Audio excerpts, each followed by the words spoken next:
My name is Akram Azimi. And my name's Michael Sheldrick. 3 years ago, we met at the Tony Blair Faith Foundation conference in 2010 in Singapore. And two different themes emerged. On one hand, we saw spaces in which religious differences were a source of conflict, a source of tension. And then there were spaces in which we saw that religious difference was actually a source of cooperation. That was an incredibly interesting tension that we got to explore, and it really highlighted religion's role both as this olive branch and as this sword. It was this tension that we got to explore once we got back home, and we got to explore it with Dr. Deborah McDougall, a phenomenal teacher. Yeah, you know what? I've spent a total of 7 years at the University of Western Australia, where we are now, in fact, doing a Bachelor of Arts and a Bachelor of Law degree. But I've never been part of a unit where afterwards a student has walked out and described it with one word, and that is inspiring.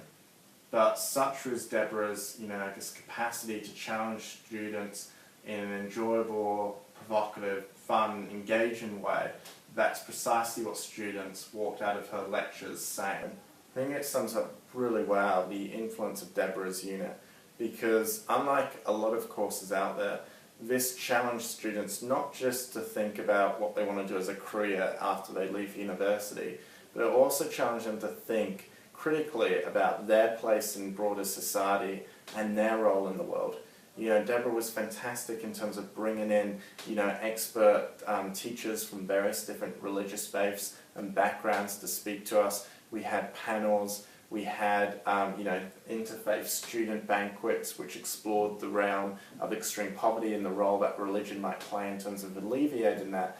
And I guess for me, leaving it, one of the key, points that came out of it for me, and something which I've advised others, is really, in an age when, contrary to the thesis of modernity, the number of people professing any kind of belief in a religious study isn't declining, it's actually increasing, and at quite a fast, rapid rate. What is the role of religion in broader society? How is it going to interact with issues such as conflict, peace, violence, extreme poverty, all these issues? And I guess, people say, should I study religion? I'm not really religious, I don't have much of an interest. And I actually think because of that, because of the fact that religion is set to be one of the broadest, most, significant forces in the 21st century, I actually think it's essential that students, whether religious or not, are actually armed with an understanding of how all of these forces interact. And I would actually argue, myself being an agnostic, it's actually critical, especially for those students who don't aspire to any kind of religious faith, particularly if they're interested in maybe being a future community, political or business leader. I think they need to be armed with an understanding of these issues, because I think, we can either, put religion to one side and say we're not going to allow it to affect us, and kind of say, we're not going to ask these critical questions, or we can engage with it and at least, even if we don't believe in it, look at how religion might still be a force for good in the world.